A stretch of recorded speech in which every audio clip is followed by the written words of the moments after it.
Heavenly Father, we thank you, give you praise. You are the mighty God and the important. Be thou exalted, be shall be thou magnified, and be glorified. There is no one like you.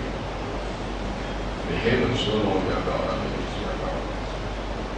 Blessed be thy holy name. Lord God, release your word with power. Open our eyes to see through the word. Even us understanding as we meditate, Father, in your word. May we grow through your word. May we receive blessings and be empowered by your inspirations. In Jesus' name I pray. Amen. Now we have the topic that says Christ's intervention. Christ's intervention. Christ's intervention. Now, there was deadlock, serious one, between man and God.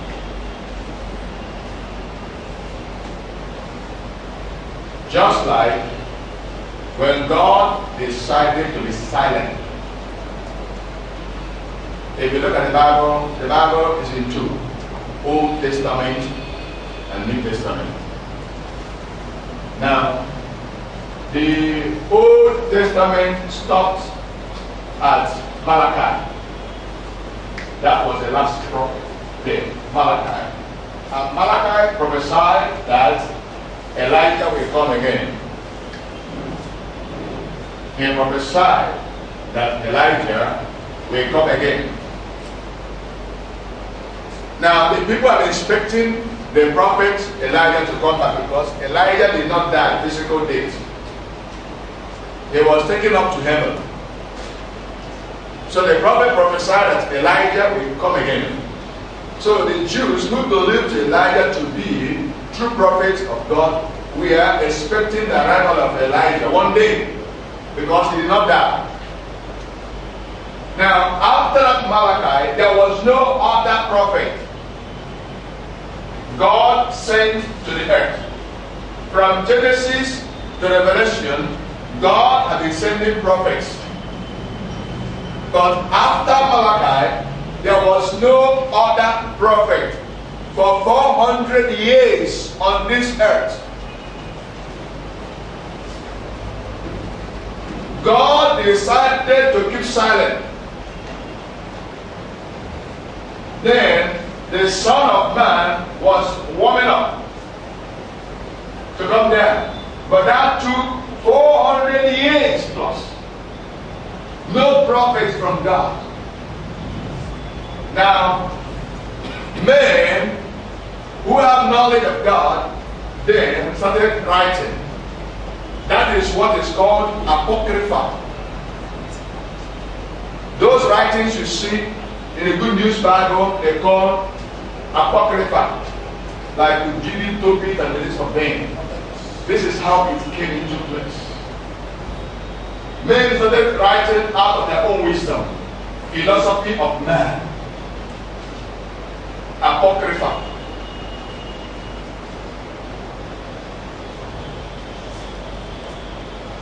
Now, they were writing according to their human wisdom and understanding to keep guiding men. Because God was silent for 400 years. No prophets from God. Nothing like Elijah, Elisha, nothing like Isaiah, Jeremiah, Ezekiel. This is what God said. This will happen. That will happen. No, God kept silent for 400 years. The whole earth, no prophet from God.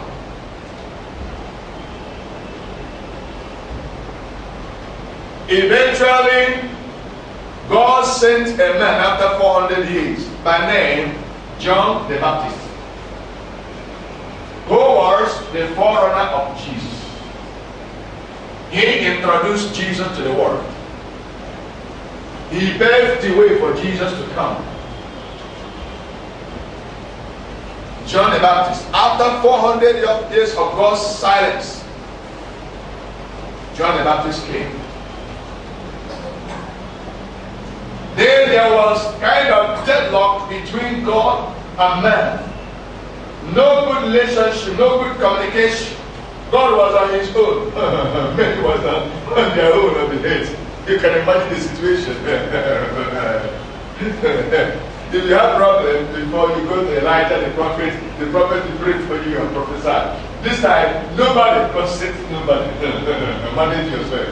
You have given me headache. Manage yourself. That was like. At the end of the day, John the Baptist came. So when John the Baptist came, men started rushing John the Baptist. That was why he was telling them, who told you to run away from the wrath of God? You brood of vipers. Because he was preaching with grievances that were offending God, not obeying the word of God. So now, who dares to follow God to look for the word of God? When the prophets were there, they were busy killing the prophets. Zachariah, they killed Zachariah between the altar and the sanctuary. They stole him to death there, inside the house of God. There they killed him. Zachariah. Isaiah, the prophet, they heard Isaiah bring 2 logs of wood, put Isaiah across, tie him there, then carry saw, iron saw, life, saw. Isaiah was sawn in 2. Life. He was bleeding and shouting. They sawed him, divided him in 2. The king again, brother, was Manasseh. Manasseh did this. So they kept killing the prophet. So God decided, let man stay on his own, let me stay on my own for 400 years. So they had the start clear. So when the Baptist came, they were rushing him. No, they still killed him. They still killed him. So God decided that time to be silent. There was deadlock between God and man. Now, in the spiritual realm, the Bible said, all have sinned and fall short of the glory of God. When man fell in the Garden of Eden, there was problem between God and man. Man was no longer pleasing God. Man was no longer pleasing God. So God had been looking for a solution. So, and because of that, there was gap between God and man. So now, a lot of things were happening then. The Spirit of God, because God said, it is not, He said, my Spirit will no longer dwell in man. It will be coming and going. Before. He breathed into man his breath of life. Man became a human being. Now when man started doing his gimmicks, God gave God, collected his spirit, so man was empty without the Spirit of God. Only people who were ordained were the people having the Spirit upon them, like the kings, priests, and the prophets. And those were the people God was using those days. 3 major people: priests, prophets, and kings. Majorly. Because these are the people, after their ordination and anointing, the Spirit of God will come upon them. So God was just sharing His Spirit in that form. Now, at a point God saw that it was not really working out fine. He said, I will pour out my Spirit upon all flesh. But then there must be somebody who will come to put things in order. Joel prophesied that this will be. Now, God released Christ. Christ's intervention. Christ intervened. He became the mediator between God and man, settling the case. Christ settled the case between God and man. He settled the case. Like the Bible says in the book of Romans 5:10, that's the C. The Bible says the death of Jesus brought peace between God and man. His death brought peace. 1 John 4:10 said, instead became a propitiation. Christ became a propitiation. He is the person as the Redeemer, the mediator. He came to settle the dispute between God and man. He came to pay the price. He paid the price for God to receive man, as he made man from the beginning. Christ came. He is a restorer. If you are looking for restoration today, it is Christ that will restore you. You have to embrace Jesus for restoration so that you be at peace with God. At any point in time, you can call upon the name of the Lord and answer you. That is why when we pray, we must conclude our prayers in Jesus' name. Because that is the only name given unto man for salvation. No other name. Without that name, forget it. Every other one is just green people. You can't see me. The reality is Jesus. That's the name given under the earth. No other name by which man shall be saved. Only the name of Jesus. Now, Jesus came as a mediator and put things in order that God will start relating with man as usual. The mediator. Now, Jesus, when you look at it, Jesus is not supposed to be a priest. Because according to tradition God has given to mankind here, priests will come from the lineage of Levi. Christ is not from the tribe of Levi. Levi, Aaron, high priests, all the priests were from that tribe. Moses was from the tribe of Levi. Now, how come Jesus became a priest? That is why his intervention. Because he has seen that nobody is able. If you study the book of Revelation, you discover that when John was having the vision, he said there was a seal brought. There was nobody able to open that seal. So when there was no one to open that seal, John said he started crying because he knew that if nobody opened this seal, it would be a problem to the world. He said, an elder approached and said, cry no more. There is one who is able to open this seal. He is the Lion from the tribe of Judah, the root of David. He is capable of opening this seal. Christ was not from the lineage of priesthood, but he became a priest because of what? Intervention. He intervened. He intervened. When God was looking for who will do it, which Isaiah saw in Isaiah chapter 6, Isaiah saw clear. The throne opened. He saw the glory of God, saw the presence of God on the throne. You look at that. Christ is not supposed to be the priest, but because I've seen that nobody is able. See, before Christ came to this age, there had been priests, high priests, walking between God and man, sacrificing in the sanctuary. But it was not perfecting it. It was not giving what is required. At times, people will ask, why proliferation of churches here and there? Yes, God is still looking for more people. Number one, the workers are not enough. Number two, if the workers are 10, maybe 3 is doing the will of God, 7 is doing their own. This is the situation. This is the situation. Out of 100, 95 is on their own. Only 5 is doing what God wants them to do. It's not that church is concerned. The name will be church. Go there and see that and see what is happening. It's not church, but the name is church. This is the situation today. So God is still looking for workers who will be obedient and faithful to do His will. So if there are churches here and there, you don't blame God, because God is searching to get the person who will do it. This is the problem situation. People are disappointed. A lot of things are happening today. There are so many kinds of churches. In Ethiopia, you have church of Bopali. And they have church of Marina. Yeah, you have it. Today we have church of Satan. there are churches who identify with Christ, but totally they are occultic. There are many things happen.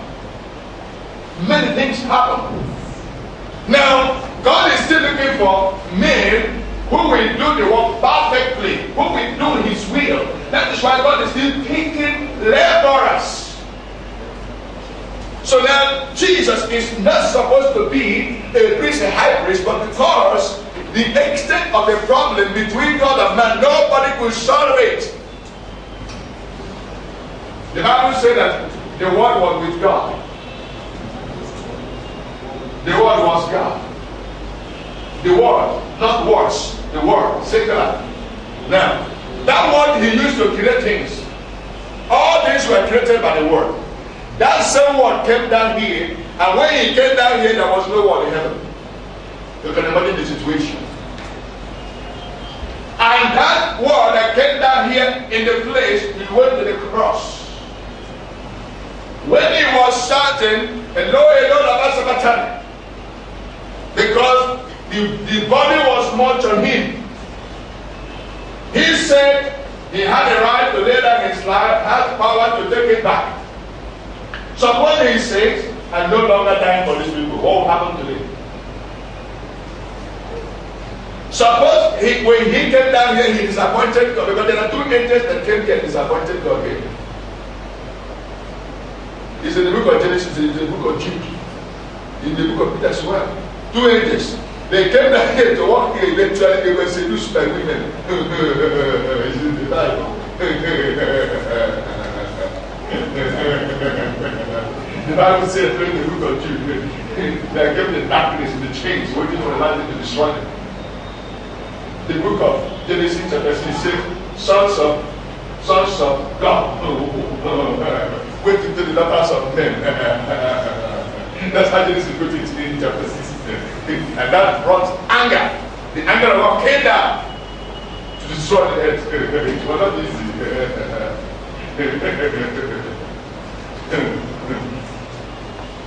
Suppose if He came down here and disappointed God, what would be? There was no one in heaven when He came down here. He disappointed God in Him, what would be? So there will be no word again. So today we are preaching, there will be no word to preach. So what will heal you? What will transform you? What will empower you? What will bless you? If the word is divine. But thank God, Proverbs 35 says the word of God is pure. You look at that. It is because there was nobody capable of handling the situation between God and man. So Jesus had to intervene. He has to come in between and the mediator to settle the dispute between God and man, because man has really gone far away. As I said, all have gone astray, like a sheep has gone astray. Isaiah 53. They were no longer listening to the word of God. Isaiah 51 says, who will believe our report? They were no longer believing the word of God. With the prophets that prophesied, they were no longer believing, because they have gone far away from God, like a sheep without shepherd.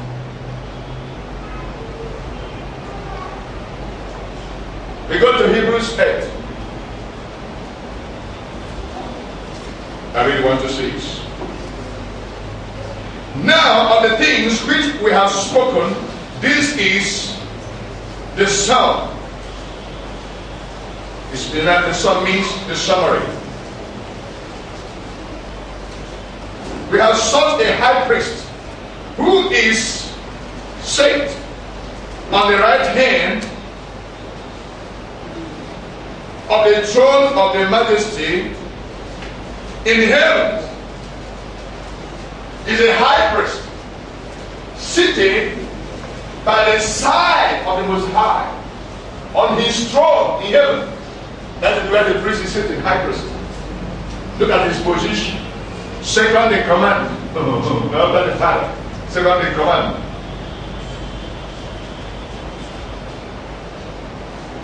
Two, a minister of the sanctuary and of the true tabernacle, which the Lord pitched, and not man. Peter said, Jesus, the bishop of my soul. That's how Peter put it. The bishop of my soul. Hallelujah. Amen. Now, here he said, this is a high priest to minister in the sanctuary of God, not made by man, not as we have the building. It's a sanctuary made by God, which is human heart. Jesus ministers as a priest of God in your soul. So if you're looking for Jesus where he is, in his office is your soul inside you. That is why the Bible says, according to 1 John 4, he that is in you is greater than he that is in the world. Because he dwelleth there and ministers there inside you. For every high priest is ordained to offer gifts and sacrifices. Wherefore,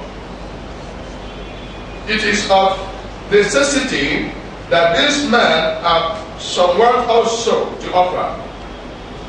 For if he were on earth, he would not be a priest, seeing that there are priests that offer gifts according to the law, who serve unto the example and the shadow of heavenly things, as Moses was admonished of God when he was about to make the tabernacle. For see, said he, that thou make all things according to the pattern shewed to thee in the mount. But now hath he obtained a more excellent ministry, by how much also he is the mediator of a better covenant, which was established upon better promises. Looking at what the Bible is talking about here, if Jesus is on the earth, like man, he will not be a priest, because he was not from that lineage. He was living with the Father in heaven as God, in control, second in command. It is always the Father, the Word, the Spirit. Now, he left his position as God to come down here. He left the position as God, came down here to minister to man, to mediate between God and man, to liberate man from the bondage man had put himself because of offenses against God. So he came down here to be the mediator of the new covenant. The new covenant. The excellent service, sacrifice, and promises. He has better ministry based on excellent services he rendered. Because while on earth, he never faltered. He did not disappoint the Father. In the book of John 4:34, he said, my need is to do the will of my Father who sent me and to finish his works. You look at that. What he was sent to do here, he was determined to finish it. Determined to finish it perfectly.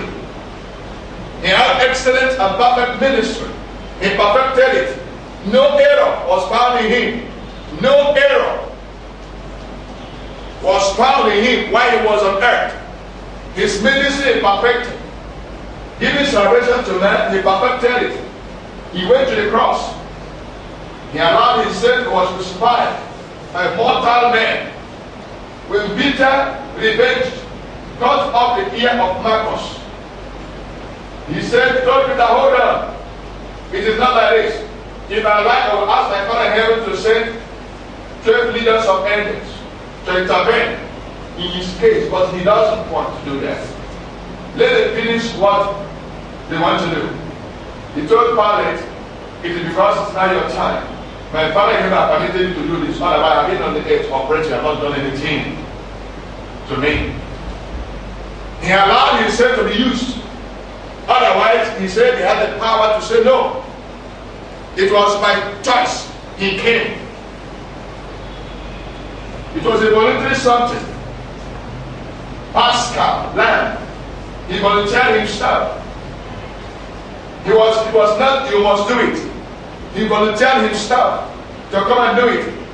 Let us see the scenario in heaven before he came down. Let's go to the book of Isaiah. We go to Isaiah, the prophet, chapter 6. We read about verses 1 to 8. In the year that the king Uzziah died, I saw also the Lord sitting upon a throne high and lifted up, and his train filled the temple. Above it stood the seraphim. Each one had 6 wings. With 12 he covered his face, and with 12 he covered his feet, and with 12 he did fly. And one cried unto another and said, Holy, holy, holy is the Lord of hosts. The whole earth is full of his glory. And the posts of the top moved at the voice of him that cried, and the house was filled with smoke. Then said I, Woe is me, for I am undone, because I am a man of unclean lips, and I dwell in the midst of a people of unclean lips. For my eyes have seen the King, the Lord of hosts. Then flew one of the seraphims unto me, having live coal in his hand, which he had taken with the tongues from off the altar. And he laid it upon my mouth, and said, Lo, these have touched thy lips, and thy iniquity is taken away, and thy sin purged. Also I have the voice of the Lord saying, Whom shall I send? And who will go for us? Then I said, Here I am. Here am I. Send me. This is the scenario in heaven that repeated in his life. See, let me tell you 2 things now. Every ministry or every church has a name it goes by.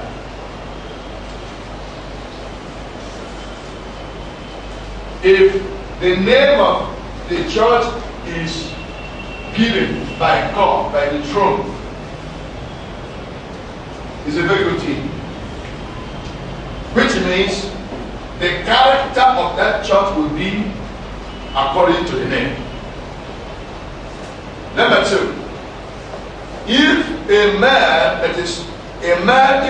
is called of God, like the Bible says in the book of Hebrews 5:4, he said, No man taketh that honor by himself, except he that is called of God. Now, if a man is called of God, really, his performances in the ministry will be according to the reflection when the calling came. So it will be according to that, his behavior in the ministry.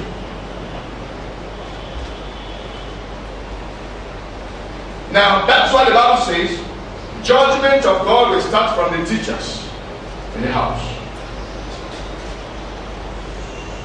Because I pity a man who opens church on his own.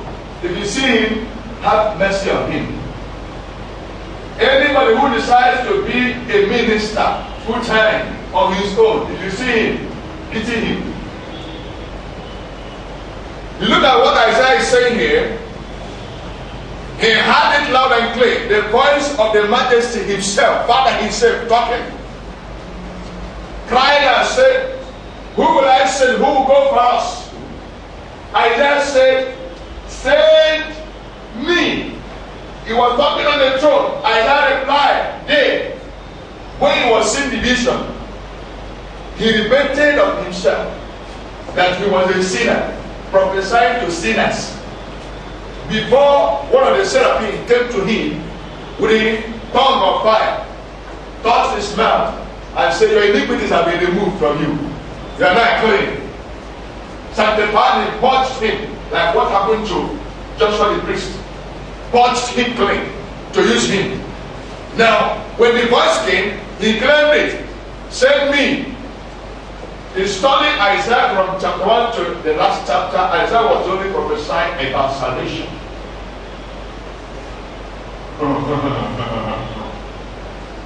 Isaiah was prophesying about salvation, starting from chapter, because he was a replica of Jesus in his ministry. This is the meaning. And look at the way he was killed. He was sawn in two with iron saw, divided him in two, life. Because he was prophesying salvation. Look at that of prophecies he had. He revealed so many things about Christ. Deep things.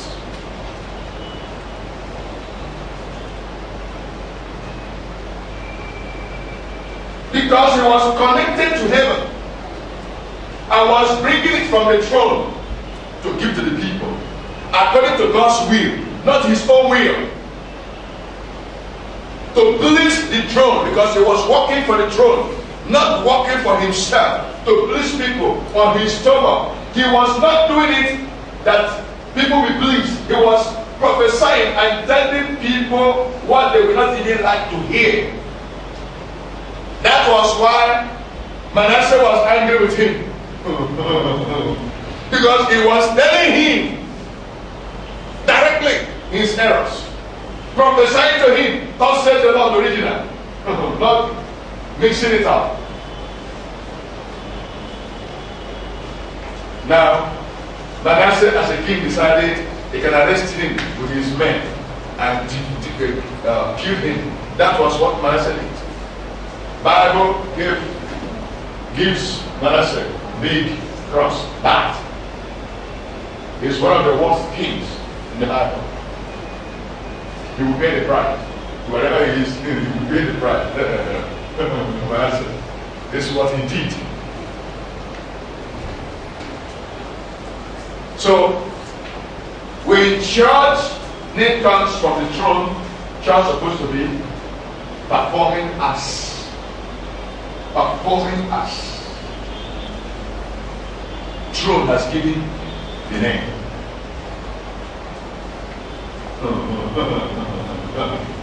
Today you will see many churches, they go by the name salvation. But when you enter the name salvation there, but the name goes with salvation. But no salvation there. This is what we see today. So we have so many deliver. The ministry says deliver. But you go to be contaminated with demons. Because people just answered names as they like. They are not allowed him to keep it. The same thing calling. People jump into it so many ways that bring it anyhow to make it no message. They don't have message. They don't have message. No message. Who will give them message? They are not chosen by heaven.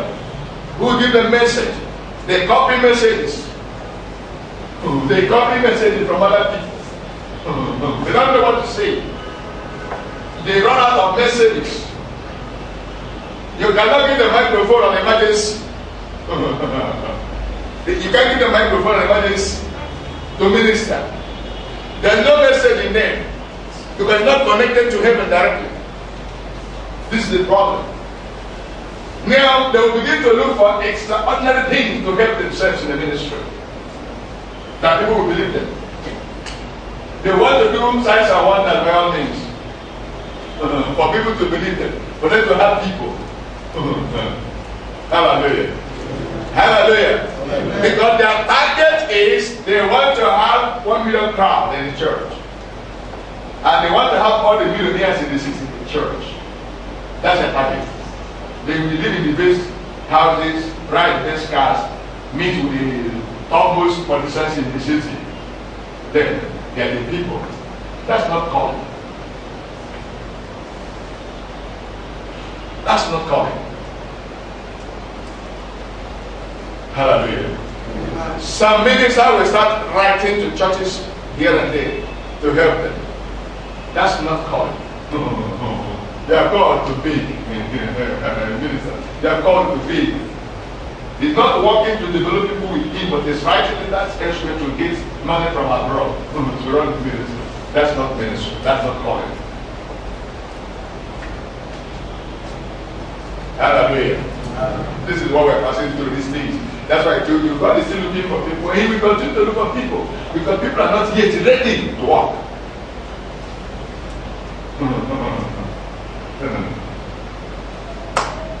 Now we have seen what Isaiah saw. He saw it very clear.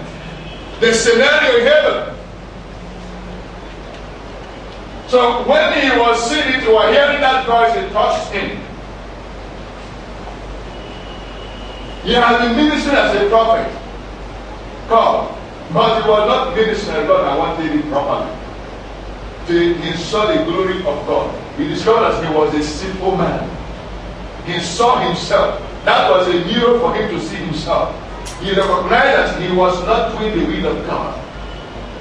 So he blamed himself and condemned himself. Now the angel visited him and removed his iniquity from him. Told him, now you're free. When he had his heart very clear, he decided to answer the call on the heaven. If you look at his calling, because he connected heaven, he was working according to heaven, trying to perfect things. Look at his calling is like Jesus on the earth. Isaiah prophesying salvation, teaching people the word of God, showing them, like if you read like Isaiah 58, 1 down. He's talking about when you are fasting, the number one thing you do is to remove the iniquities, break the yokes of what?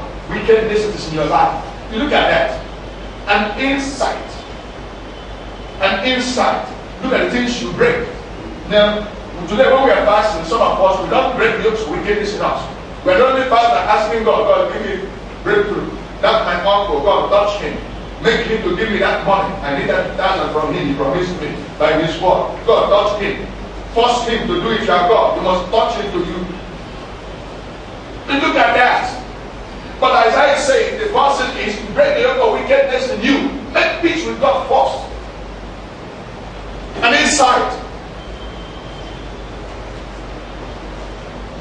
So that you relate with God. When Isaiah saw the vision, he repented in his heart of his errors. The Spirit met him. And look at his ministry on earth. Salvation ministry, purely. We're teaching people salvation. He did so many things there. Isaiah the prophet. Because he was really of God. He was not desiring earthly things here and there. He meant to do what God has sent him to do here. So many times, John the Baptist, he prophesied about John the Baptist. What's the one crying in the wilderness? He made a prophecy. He made a prophecy of Jesus Christ. He made so many prophecies that are repeated in the Revelation. Isaiah.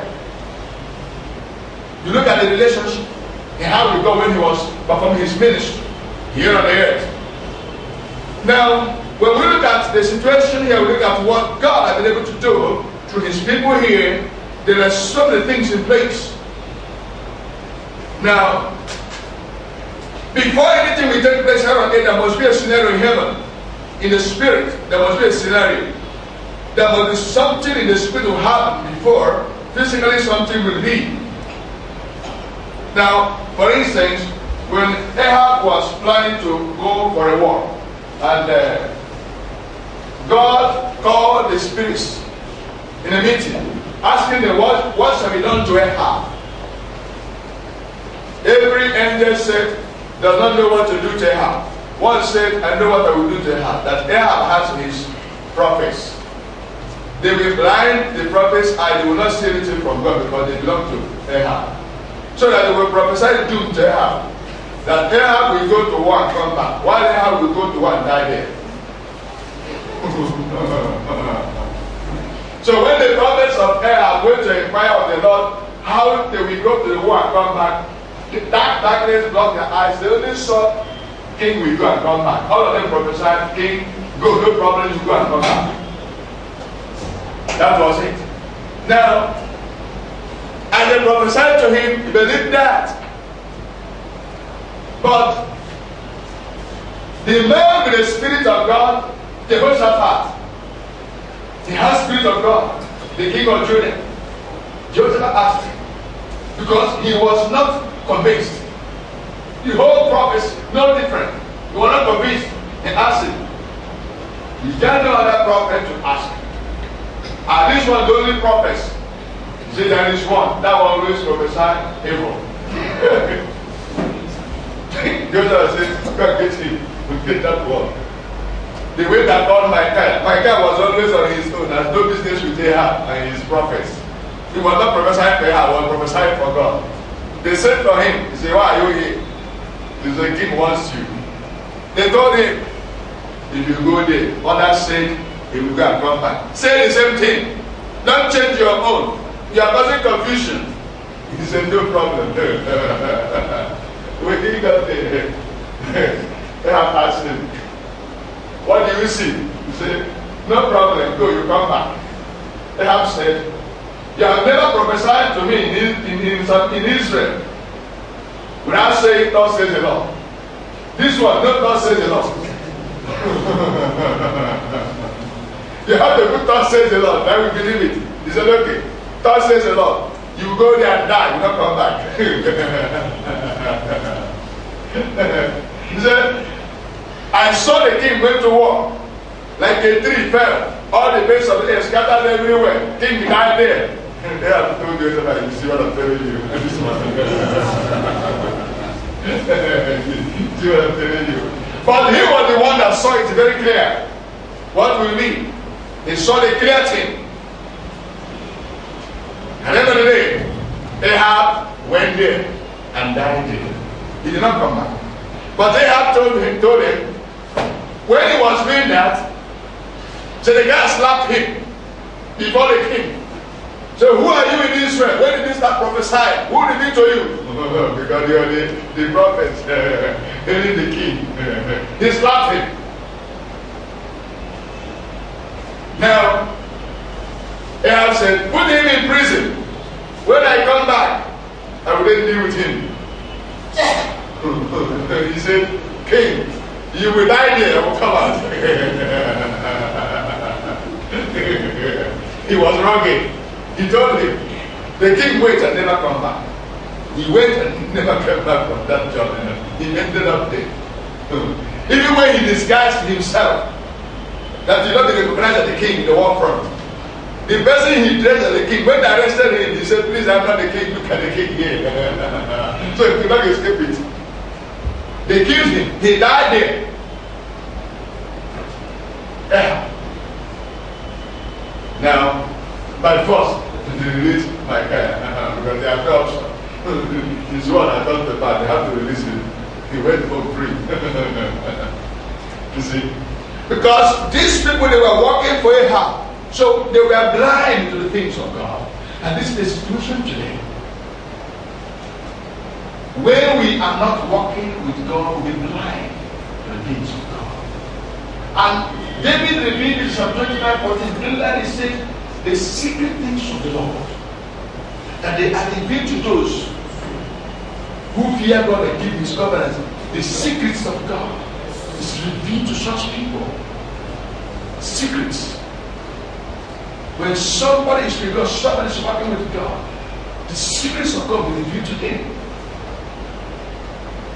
Today, ministers, they depend on how much money they're making, how many members are there. Oh, don't talk to him, don't tell him that. He will stop coming to church. For this reason, they will not confront evil. They will stop coming to church. They are dwelling upon iniquity. Because people will run away.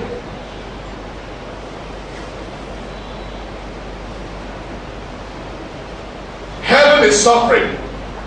The earth is rejoicing.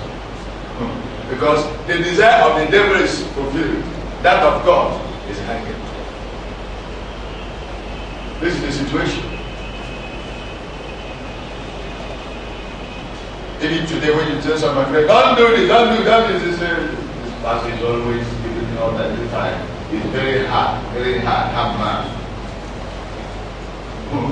Not like this. Hey, don't do this! Oh, pastor shouted at me. He heard me. He heard me. Why should pastor talk to me like that? After all, I've been contributing in this church. The day they did that, the pastor, I gave them $400. And today, pastor is insulting me. He heard me. So they are taking you $400 to purchase the kingdom of God. It belongs to you. Nobody can talk to you there. Bro, don't be so. Never, don't be so. We have to stand upon the word of God and do things the way God will be pleased. We need to seek the face of God. We need to seek God. We need to agree with God. We need to walk with God. We are not walking for man. We are working for God. And if you're working for God, God must be with you. If you're working for God and God is not with you, it's a problem. Big one, problem. It's a big problem. That is why today, so-called ministers, they cannot break serious yokes. They cannot break serious yokes, many of them. Show them big demons to fight. They will dodge it.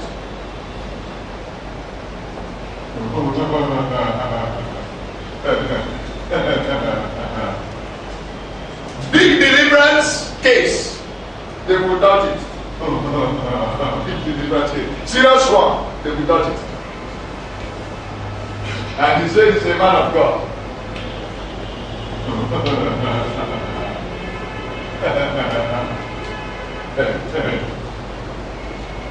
Hallelujah. And he said he's a man of God. Cannot break yokes. Because his own man of God is into making money. Only making money and bringing people. The people he cannot take is not breaking their yokes. He's looking for arms from elsewhere. He's looking for arms from elsewhere. He's not breaking the yokes with him. People are there suffering, passing through difficulties, but he's calling for money from somewhere. The people there, they are human beings. The people they are calling for money, they are human beings. Here you are. There are people, when you break their yokes, they become reasonable. They begin to achieve great things for God. If the yokes on them are broken. There must be a scenario in the spirit in heaven before anything will take place here on earth. Now, the intervention of Christ is to bridge the gap between God and man. The gap, it was impossible for man to come close to God. But Christ coming is to bridge that gap, to break that yoke.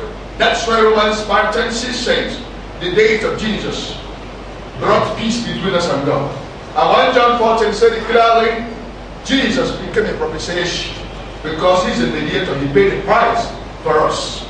He went there and took our place what we're supposed to suffer, he carried it upon himself. Leave them. This is me. Leave them. This is me. Take me.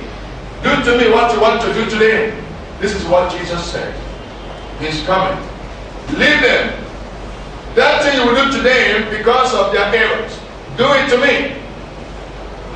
So Jesus has done there, has taken your place. This is what Jesus done. And the Bible says, when we believe it and accept it, it works for us. Now, many people find it difficult to believe and accept it.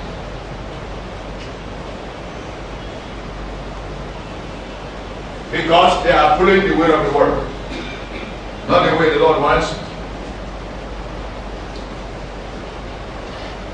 There was excellent and perfect sacrifice Jesus gave. He did it. When he's done from the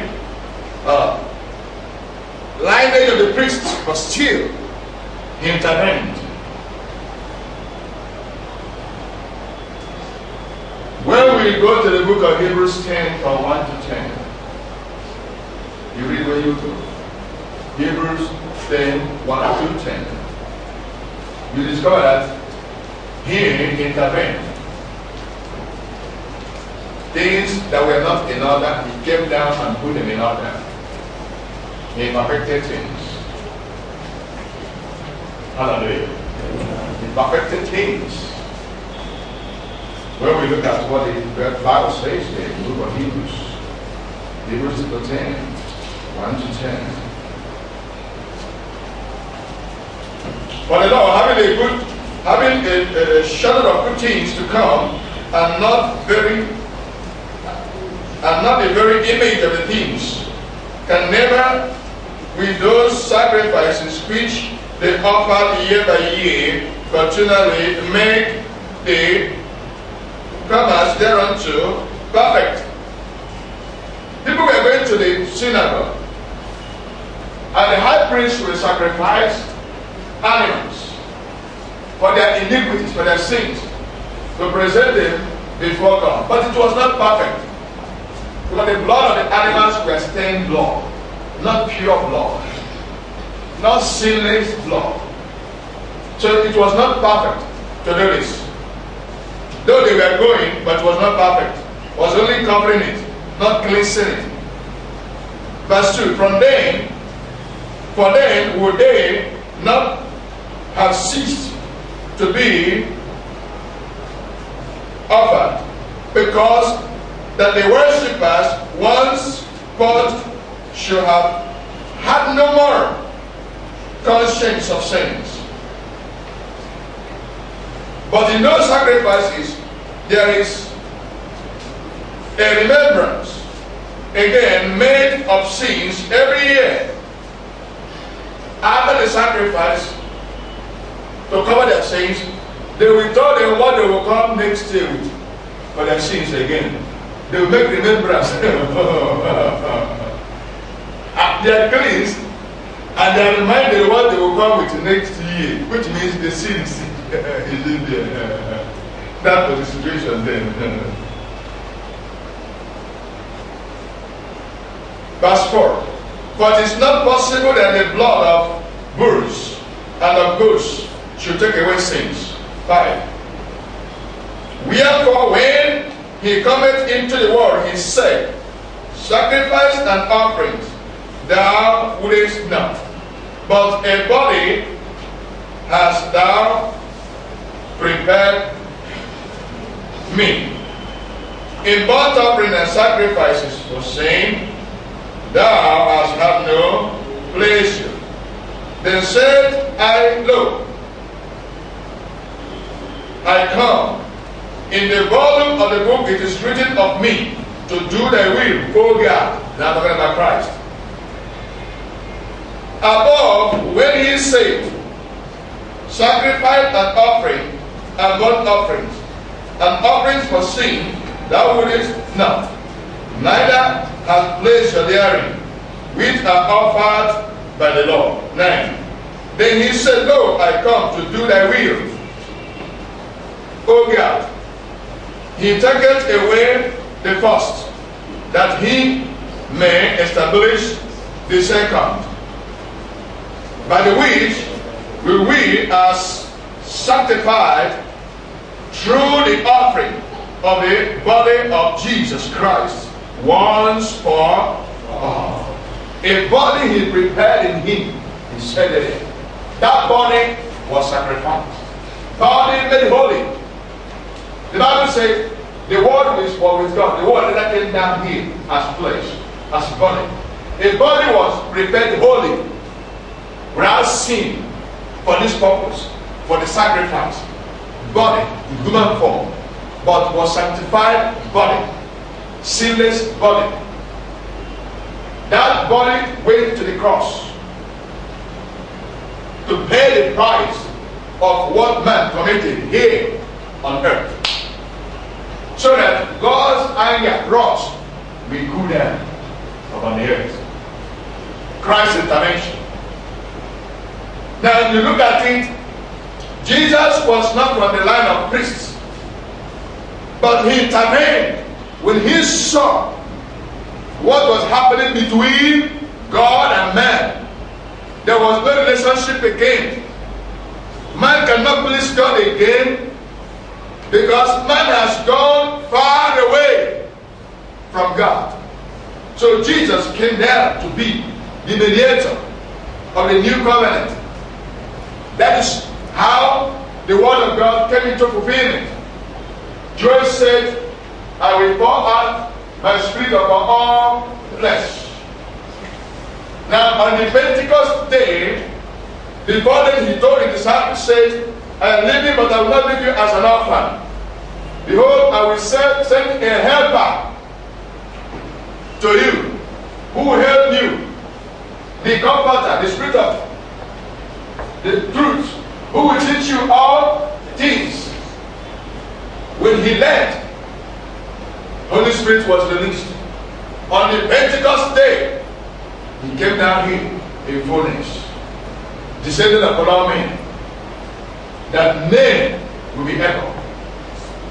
Men will have eyes to see, minds to understand, ears to hear, mouth to confess. Because his coming upon men is to change men, to reform men. The Bible said, revive us, O Lord, and to worship you. When we are revived, we can then worship God well. When we revive, we serve God better when we are revived. If there is no revival in you, you cannot serve God well. That is it. You cannot serve God well. That is why somebody will be a priest and he will stand at the altar of God to wait two men to live together as husband and wife. Wait two women to live together, standing at the altar of God. Because there is no revival in him. If the revival is in him, he will remember what the Bible says in Romans chapter 1 from 20 to 28. It's an abomination that will be given over to reprobate man. Gay marriages. A priest, even if politicians adopted it in their law, a priest supposed to say no, this will not be. But you discover that they will bring them to the altar and join the put rings there. Go and live together. Live together to do what? To have children or to do what? What are going to be? The man will be pregnant. Church, will the man be pregnant? As husband and wife, we get these kids. So what are they coming together to do?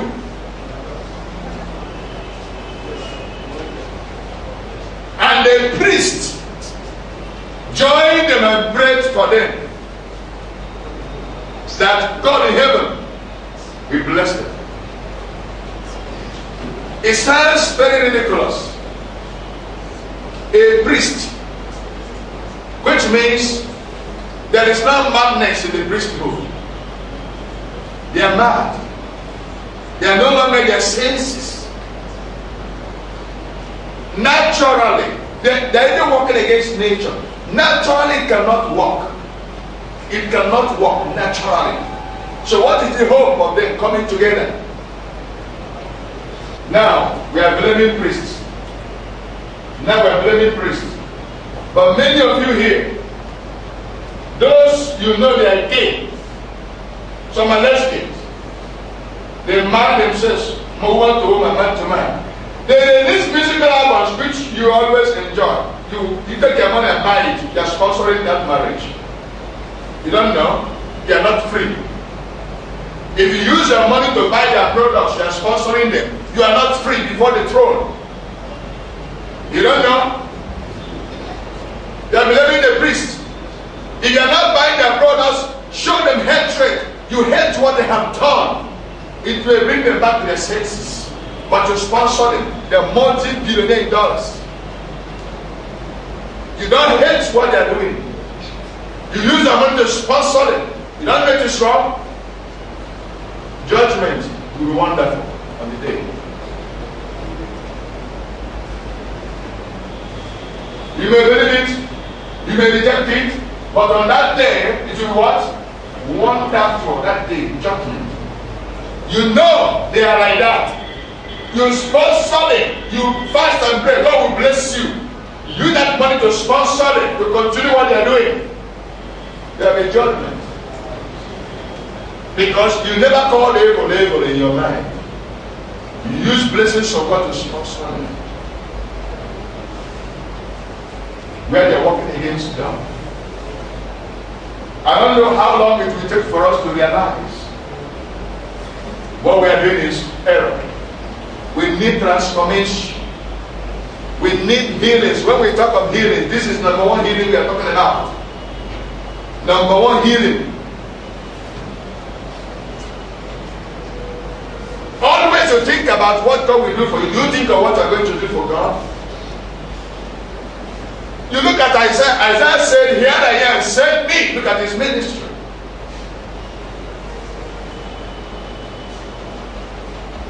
Jesus left his position as God in heaven, came down here in the form of man, only to liberate you. Because God has almost turned his back against man. Jesus came in between, mediating. Up to today, still mediating. That there will be peace between man and God.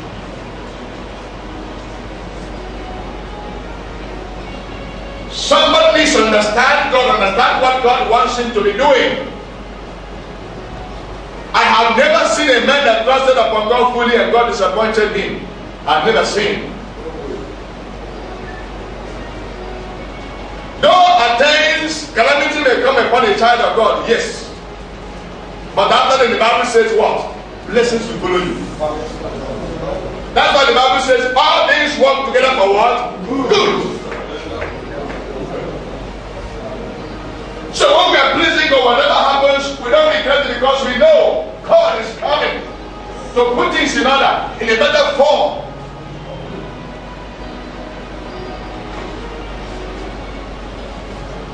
He's a mighty God. He came down here to mediate.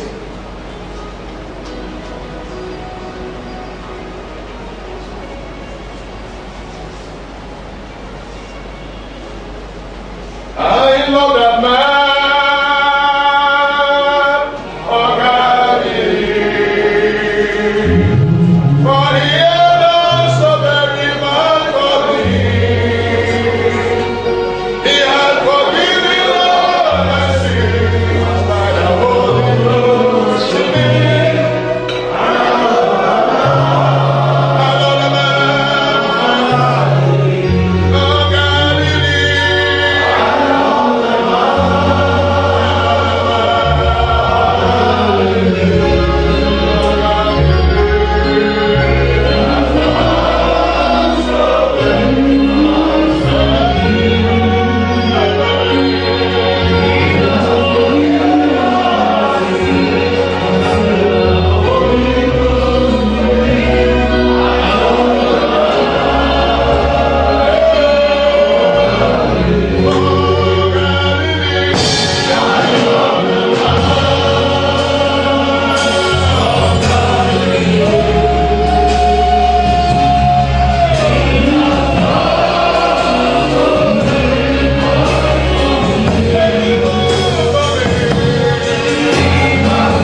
break the yokes, to break the barriers, to be the mediator between you, God, and mankind. Thank you, Father, for providing Jesus for us. Mighty God, we give you praise. We tell you we're happy, Lord, I know you're worthy to be praised. Thank you, Heavenly Father. Thank you. Thank you, Holy Spirit. Thank you, Lord. Blessed be the holy name. Be the mighty name of the Father. In Jesus' name we pray.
Where's the God